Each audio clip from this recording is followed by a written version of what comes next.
Something was very wrong with that boy. These were the thoughts of Professor McColgram as he watched the pale-skinned boy leave his classroom. Wiping the blood from his surgical blade, the professor began packing up his tools before closing the bag itself. The boy stared ominously at him through the glass of the door before clutching his book tighter to his chest and rushing off down the hall. The professor shook his head at the sight. That student always gave him the creeps. He could always feel the sunken eyes of that young man staring from the back corner of the surgical theater, staring uncomfortably from his seat. It was then that he heard a crackling sound, deep and reverberating from the body that he had been operating on.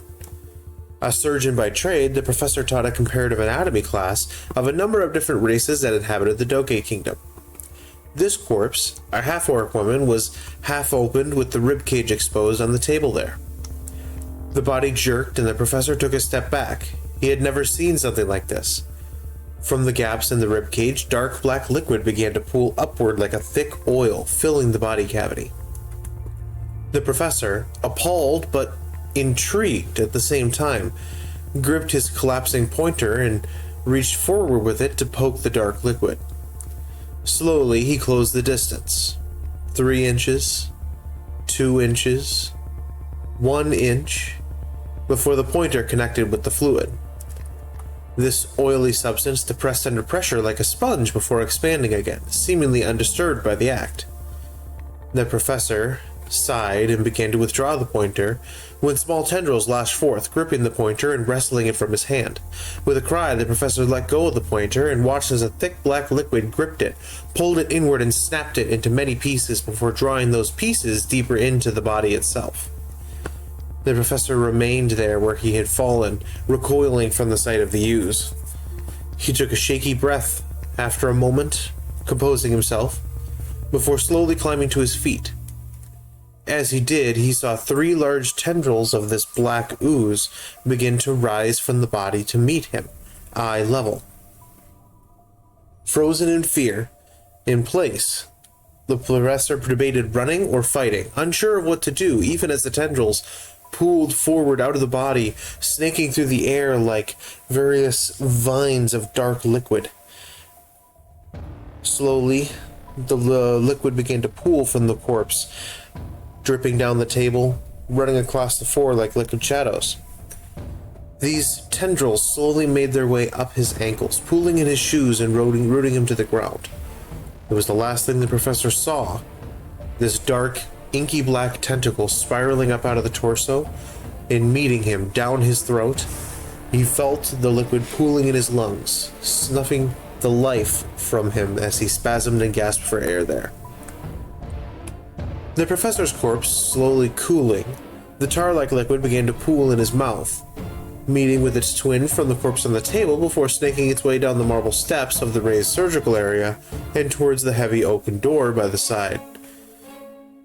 Squeezing beneath the crack of the door and out into the university's dark corridor, it made its way through the darkness over the tiled floor as this liquid shadow pursued the young man, the pale young man that had just been there.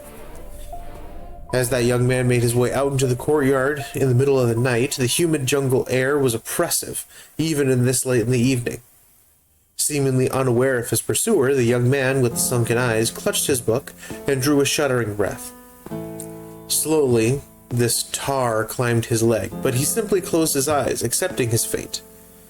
As the tar climbed even higher up and higher up, beneath the young man's shirt and up his neck, over his ear and across his face, the man opened his eyes as a single tear fell.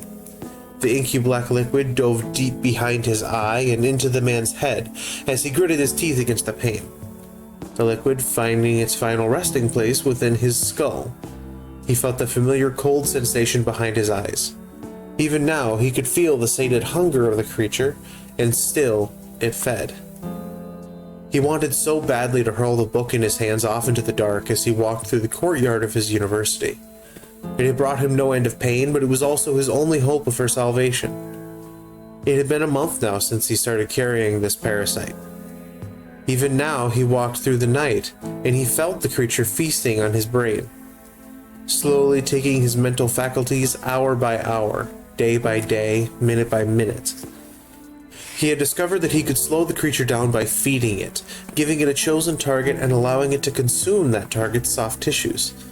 This was how he had survived this long, limiting the creature to simply gnawing at his mind rather than consuming it outright, feeding it the corpses of the dead from his comparative anatomy class.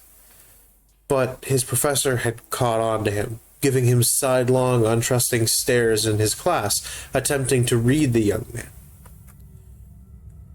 The only hope now that he had was to translate the texts in the book. He had found this book within the library's restricted works hold. Perhaps if he could translate it before his faculties completely abandoned him, he could find a way to remove the creature.